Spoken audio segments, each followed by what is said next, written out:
evening to you, wherever you're listening to us from. I'm glad to welcome you to the program. It's Teaching Time on Sunrise FM 96.1. My name is Precious Chwekeze, your precious friend on radio. So today, I'm glad to welcome you to the program as we focus on exploring albinism beyond physical appearance, beyond the surface. So, this is where we delve into the myriad dimensions of albinism beyond the physical appearance, if you know what I mean. But before we move into the matter of the day, it is important for us to know that each and every one of us need to come together and promote inclusion. By inclusion, I mean it doesn't matter your color, whether you're black or white, whether you are an albino or you are a person with disability, any form of disability, or you think you don't have anything. As long as you are a human being, there is need for you to be included in the matters of the society and what is happening in the society. So, as you strive to be included, you should also help in promoting inclusion. Inclusion in everything, in education, access to education, access to healthcare, employment opportunities, everything at all that every human being needs to have access to. So nobody needs to be denied access to anything. You should not be denied access to education because of the color of your skin. So that's why today we are letting us know that it is important for us to promote inclusion. Be it in your workplace, in your home, in the community, everywhere, there is need for the promotion of inclusion. That way, every human being will have a sense of belonging. So you will not treat me differently because of the color of my skin. You will not treat me differently because I'm black or because I'm white. Treat me just the same way you're treating the other person. That way, we'll have a beautiful society. We'll have a world where each and every one of us will be happy. And we'll be happy with ourselves, but we'll also be happy with everyone around us. That being said, we'll now delve into the matter of the day, exploring albinism beyond the surface. And today, to discuss this matter, we have our special guest. She is Nonye Ubuago. She is the National Welfare Director, Albinism Association of Nigeria. We're glad to have you here, ma'am. I'm happy to be here. Good evening, Indian. Okay, that's a beautiful way to welcome you guys on board with my beautiful friend here as our special guest today. So, yesterday was the 10th International Albinism Awareness Day. So, tell us what significance this day holds for individuals with albinism. Okay, over the years, albinism, even now, there are many misconceptions about albinism and discrimination and stigmatization, denial of rights and non-inclusion in everything. So in December 18, 2013, United Nations had a policy that 13th June of every year should be marked as a day of creating awareness for albinism. So it started in 2014. So since then, we have been doing this, celebrating a lot of themes. Like I know in 2000 and that COVID year, we had our theme was "We are made to shine." So last year was inclusion is strength. The other one was beyond all odds, despite all odds. So this year we are marking a decade. Oh, okay. So the theme says a decade of collective progress. So this year we are going to the drawing board, checking where we did it well, where we have not done it well, what the future holds, where we are going to improve in the collective progress of this, creating awareness of the uniqueness and challenges of persons with albinism, and fighting. We are not fighting, but we are advocating and creating our awareness for our rights, that persons with albinism, we have equal rights like every other citizen in the world. So that's what it holds for us. It's a very big day for us. We love it. We make the world hear our voices. That's nice. So in that case, I'm saying congratulations. Is not is in the right order. So congratulations to you guys. Congratulations to all of us, because you guys are celebrating. We're celebrating together. Yes. It's not just your thing. It's our thing. Yes.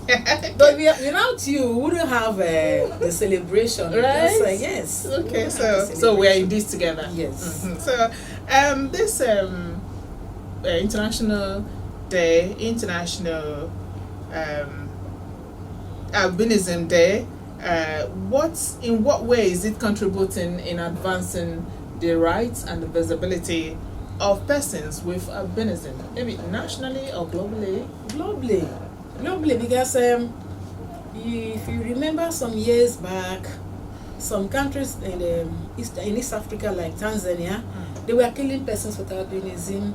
And their reason was that we have a magical blood that is used for money ritual, that our blood generates money.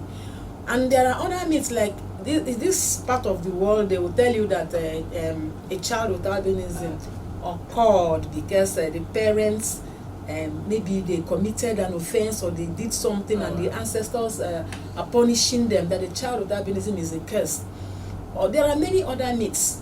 So since we started this advocacy, and the challenge of the major one is exposure to sun. If you look at persons with albinism, we don't have the same color like you have, but we have every other thing the same. It's because we lack a pigment called melanin, and this melanin is what gave you the color you have, and it protects your skin from the sun. I don't have it, so exposure to sun will give me sunburn, and if not properly managed, get some skin cancer. Cancer is cancer, it kills. Then I don't see well, I have a very poor vision. So since we started this advocacy, it brought a lot of persons with albinism out from the shackles, because they didn't know, many of us didn't know, even parents, teachers were ignorant of the challenges of persons with albinism. You see, we will be going on the road and people will be just mocking you. You don't see, you don't do it. But since we started this, you see, if anybody wants to talk to you derogatory, some other person will stand. Some teachers are now learning. Teachers now handle, like, I am a teacher. In my school now, every child with albinism wears long sleeve. Every child with albinism sits in the front seat. Okay. Teachers know if we are having something and we are standing maybe at the assembly ground, my principal will just say, tell these children to go out from the sun. Then we made persons with albinism to stand for their right. It's this advocacy that will make a child with albinism know, I am not supposed to stand under the sun or walk under the sun without wearing protective clothing. So it's now it's an eye opener to the society, to parents with persons with albinism who have been denying their children access to education because of their poor vision. So the awareness is going, but we have not gotten there. We'll get there. So there is need for more advocacy. There's need to create more awareness. Seriously. So that people get to know. Seriously. Not just persons with this albinism, but also the parents, the society at large, so that they know the way they should treat these persons with albinism. I cannot be going along the road on my own. I didn't say anything to you. I didn't call you. I didn't even you see me and you start cursing me. You can't see. Hey, enough. I didn't say anything to you. You know, it's not, even if I don't see, it's not your business.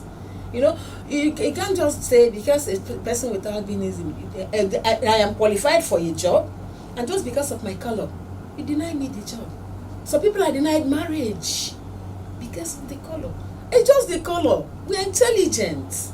We are beautiful. We are Of fun to be course. with. I can attest to So that. it's just I can the attest to that, color. ma'am. We are strong people. Of course. Just help Okay, yes. us There manage is the need. sun. There's really need for people to change their attitude, and it goes to what you're saying, that there is need to create more awareness. People really need to know that these persons are not cursed. These persons are not what is it called? Evil children or something. They are just the same. Just somewhere the in color. South they say they are witches. Oh, wow. Oh, okay. They need to be skilled, really. They need to be educated. So, thank God for we are in the days of social media. So if you don't hear it on radio or television, at least you will see the information on the social media platforms. So everybody will have so many means of educating people about this kind of issues, and nobody will say, I don't know. You understand? So the more we go, the more people get to know. So it will not be, but before we move further, we'd like you to share with us your personal journey as a person with albinism. Okay, my personal journey. Let me just say that my father served the whites, so his perception at the initial time was not because of albinism. His love for me was my color, because my father believed in the white people. He saw them as they are close to God. So he transferred that love to me before knowing about my albinism. Oh, okay. So what he was doing then was, if he sees anybody like me, go to any doctor, he will be asking people how to manage my skin. Right. As a child, I started sitting in the front seat. He was buying sunglasses and the other glasses for me, and I was wearing long sleeve. But because I was not properly educated, I didn't know what he was doing. So sometimes they will sew a long sleeve dress for me. I will go back and use scissors and cut it. I was saying myself, why will I be different from other children? Why won't I play? My father will not allow me to go out and play. You know? So that was, then my mother, though, not that she wanted me to be in the sun, but she will want me to do whatever any other child is doing. She didn't say, my father would say, go inside the church. Look, I will go to the farm. I will do whatever. But one thing I know of my parents, they never used any derogatory word for me. Even when I wash plates, I don't wash it because I don't see. She will just call me and calm me down. Then there is another family, my maternal home. Their own was that I am my grandmother's reincarnate. Oh. So they poured love on me. So I didn't pass through some big difficulty at home. Growing up. Okay. Growing up at home. It was just maybe in school, but luckily I am a very friendly person. I'm humorous, I make friends. But there's one guy, that one incident I won't forget.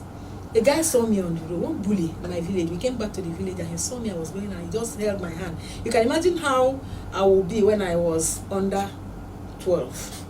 Just held my hand, he used razor blade and said in Igbo, Kanfuka, Oyochono Obala, use razor blade, fiam on my skin. That's terrible. And just cut my skin.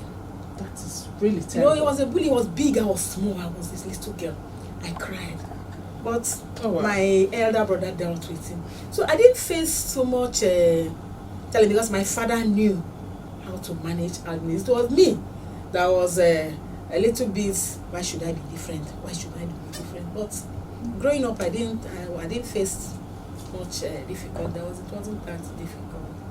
But in the class, yes, you know, there are things you will want to know.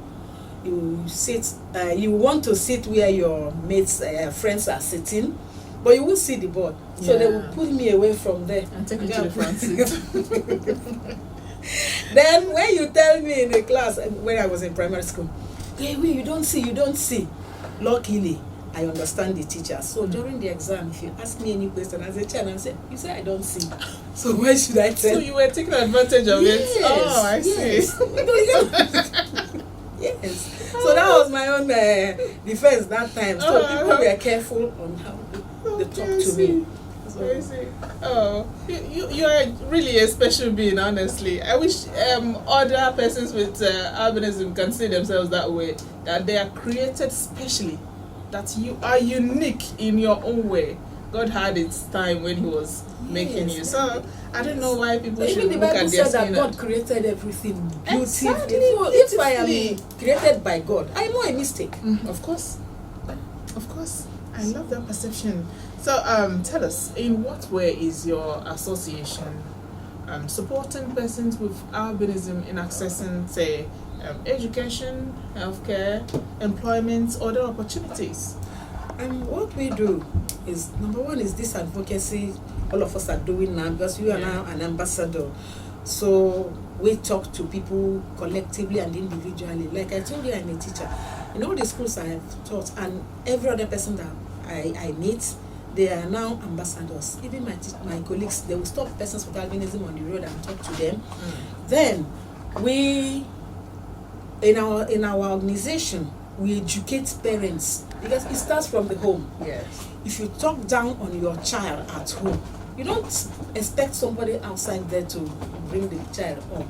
So we educate parents on how to handle our children. Special children. Then our former president, J.K. Pele, who is the founder of albinism organization in Nigeria, the first person that started this advocacy, and had some workshops and training for teachers and some caregivers and stakeholders. So what we do is, if you are qualified, what we advocate for, you have to be qualified, go to school. If you can't go to school, learn a trade. Okay. And if you go for any interview, you are qualified and you are denied answer because you are a person with albinism, come, we fight for it. I've gone to fight for many people in their schools, in other places. But you don't, because you are a person with albinism, you don't have to be arrogant. You have to respect yourself. Do what you are supposed to do.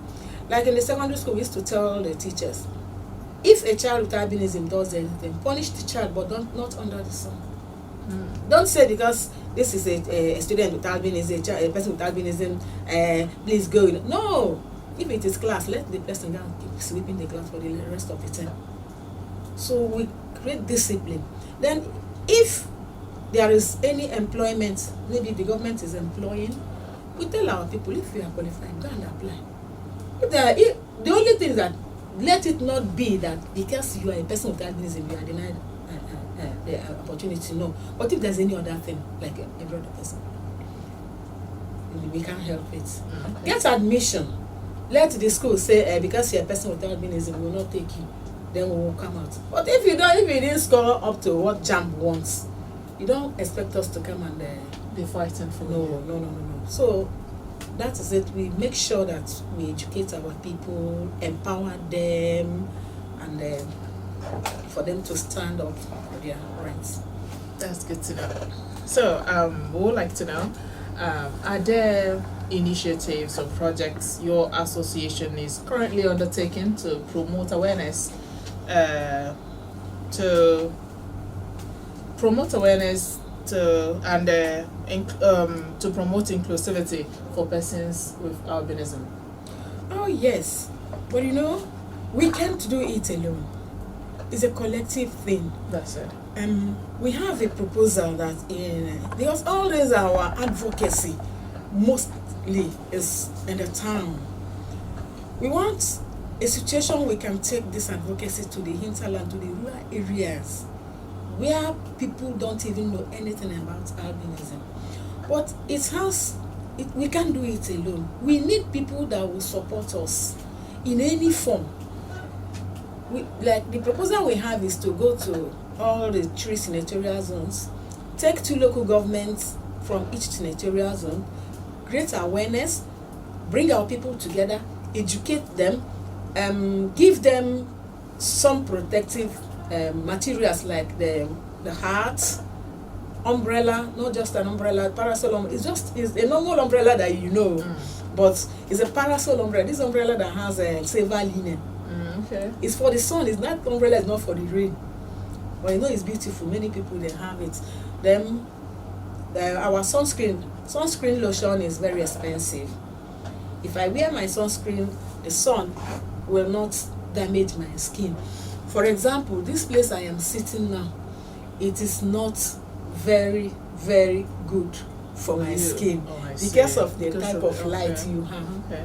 So all these are the things we educate our people on. You don't sit down, or I can stay here because it's not my it's not a permanent place. But in my house I can use energy lights. No, I see. Yeah, so we educate them. So all this way, if we see people that can help us, the government, private people, churches, traditional rulers, that can help us carry this advocacy to the rural areas. We'll What be very exactly glad. would you want the government to do in this regard? Yeah, if they will help us, and like I mentioned, some protective the materials. Then I'm reading the devices, low vision devices for our children in school, so that they can use to see very well. For example, if two of us are reading something now, what you will read in 45 minutes, I will read in 1 hour 30 minutes because of the low vision. But if I have a visual aid, I will measure up. So if the government can come up with any type of project that can help us, we are not asking for money. What we are asking for, provide these things, get our people. My own is to come and educate. I don't ask for money. Then if you bring the money, tell me, use this money to buy sunscreen. How many?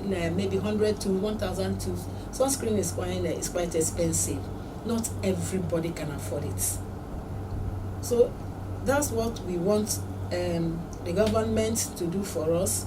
Help us get the local government chairmen, the traditional rulers, the churches to gather our people together, provide. Because if I am going to go to Ibeze North from here, I have to transport myself. Yeah. So I may not afford it. I'm just a civil servant, just like every other person, not only me. So we will need support for us to go. Because what our cause is a life-saving cause. We have lost many people to skin cancer, and skin cancer is preventable. So that's what we don't want. If we talk to people, skin cancer can be prevented. We won't go to cure. Curing cancer is very, very expensive if the person survives it, but we can be prevented just by mere hearing how to manage the challenges. Okay. As part of the support for inclusion and in creating more awareness about this, apart from what you expect from the government, the individuals, are you in any way collaborating with international partners? For now, no, not yet in Enugu. But the national, they are. But in Enugu now, no. We are just on our own for now. Okay. We're hoping that sooner than later you will also we are spread your trying. tentacles. Yeah, we are trying. That way more awareness will be created. There will be more support from different angles. Yeah, That way you will be believe so. able to reach more people. we believe so. Yeah. So what for a parent who have a child with albinism, from when the baby is still small, what is expected of that parent to do for that baby? Just like I said, if you have a child with albinism, from that then you give birth to that child, don't expose that child to sun. If you want to get that child grow up with sweet skin and everything, number one thing is don't expose that child to sun.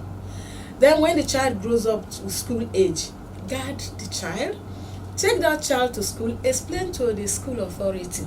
Now the child's uniform will be different from others, because if the school the uniform is a short-sleeved uniform, the child has to be wearing a long-sleeved uniform.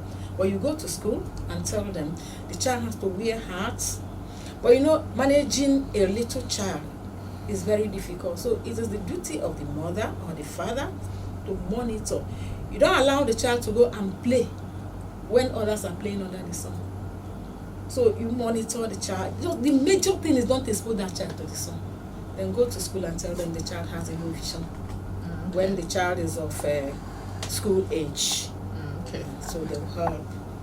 Then for teachers, what are the things expected of teachers? Because by the time they have children in their classes, for both mixed up with maybe say those who are not persons without albinism and those with albinism, they have them all in one class. Yes. What is expected of that teacher especially for that child, that special child? The teacher will make sure that that child sits at the front row. Sometimes sitting at the front row does not even help. Because I could remember my own time, I would get up from my seat and go to the board, and my classmates will be shouting, shouting.